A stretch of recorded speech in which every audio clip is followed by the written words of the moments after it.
Hi all, welcome to Crickarena. ഇന്നലെ നടന്ന മത്സരത്തിൽ LSGയെ 5 വിക്കറ്റിനാണ് RCB പരാജയപ്പെടുത്തിയത്. 146 റൺസിന് തന്നെ ഇവരെ ഓൾ ഔട്ട് ആക്കാൻ RCBക്ക് സാധിക്കുകയായിരുന്നു. RCBയുടെ ബൗളിംഗ് നിര അത്രയും മികച്ച പ്രകടനമാണ് നടത്തിയത്. പ്രത്യേകിച്ച് RCBയുടെ പേസർമാർ നല്ല രൂപത്തിൽ കാര്യങ്ങളെ കൈകാര്യം ചെയ്തു. ജോഷ് ഹേസൽവുഡ്, അതുപോലെ തന്നെ ഭുവനേശ്വർ കുമാർ എന്നിവർക്ക് പുറമെ റാസിഖ് സലാം കൂടി മികച്ച പ്രകടനം നടത്തി. അതോടുകൂടിയാണ് കാര്യങ്ങൾ എളുപ്പമായത്. റാസിഖ് ഇന്നലത്തെ മത്സരത്തിൽ 4 വിക്കറ്റുകളാണ് വീഴ്ത്തിയത്. ജോഷ് ഹേസൽവുഡ് 1 വിക്കറ്റ് വീഴ്ത്തി, ഭുവനേശ്വർ കുമാർ 3 വിക്കറ്റ് വീഴ്ത്തി, കൃണാൽ പാണ്ഡ്യ 2 വിക്കറ്റ് വീഴ്ത്തിയിട്ടുണ്ട്. അങ്ങനെയാണ് RCBയുടെ ഒരു ബൗളർമാരുടെ പ്രകടനം വരുന്നത്. ഏതായാലും RCB പേസർമാരെ പ്രശംസിച്ചുകൊണ്ട് ഇപ്പോൾ ഇർഫാൻ പത്താൻ രംഗത്ത് വന്നിട്ടുണ്ട്. അതായത് 51 ഡോട്ട് ബോളുകളാണ് RCBയുടെ ബൗളർമാർ എറിഞ്ഞിട്ടുള്ളത്.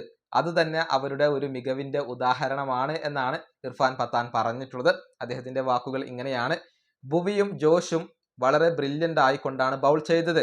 എന്നാൽ ഈ മത്സരത്തിലെ ഏറ്റവും വലിയ പോസിറ്റീവ് അത് റാസിഖ് സലാമാണ്. 4 വിക്കറ്റുകളാണ് അദ്ദേഹം വീഴ്ത്തിയത്. 51 ഡോട്ട് ബോളുകളാണ് അവർ എറിഞ്ഞത്.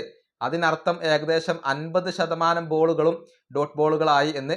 അതായത് ഈ മത്സരത്തിൽ LSGക്ക് മര്യാദക്ക് ഒരു സമയം പോലും ബാറ്റ് ചെയ്യാൻ കഴിഞ്ഞിട്ടില്ല. LSG പ്രതീക്ഷിച്ചത് ഈ പിച്ചിൽ വളരെ എളുപ്പത്തിൽ 200 റൺസ് നേടാൻ സാധിക്കും എന്നുള്ളതായിരുന്നു. പക്ഷെ RCBയുടെ ബൗളിംഗ് നല്ല പ്ലാനിങ്ങോട് കൂടി ഉള്ളതായിരുന്നു. പിച്ച് അവർ കൃത്യമായി ഉപയോഗപ്പെടുത്തി. ഇതാണ് ഇർഫാൻ പത്താൻ പറഞ്ഞിട്ടുള്ളത്. നമുക്കറിയാം, രാജസ്ഥാൻ റോയൽസിനോട് പരാജയപ്പെട്ടത് മാറ്റി നിർത്തിയാൽ ബാക്കിയുള്ള എല്ലാ മത്സരങ്ങളിലും മികച്ച പ്രകടനമാണ് RCB നടത്തിയിട്ടുള്ളത്. അവരുടെ ബൗളർമാർ മികച്ച രൂപത്തിലാണ് കാര്യങ്ങളെ കൈകാര്യം ചെയ്യുന്നത്. അഭിനന്ദൻ സിംഗ് മാത്രമായിരുന്നു ഒരൽപ്പം എക്സ്പെൻസീവ് ആയിരുന്നത്. എന്നാൽ അദ്ദേഹത്തെ മാറ്റി റാസിഖിനെ ഇപ്പോൾ RCB ഉപയോഗപ്പെടുത്തുകയും ചെയ്തിട്ടുണ്ട്. ഈ വീഡിയോ അവസാനിപ്പിക്കുന്നു. അടുത്തൊരു വീഡിയോ കാണാം.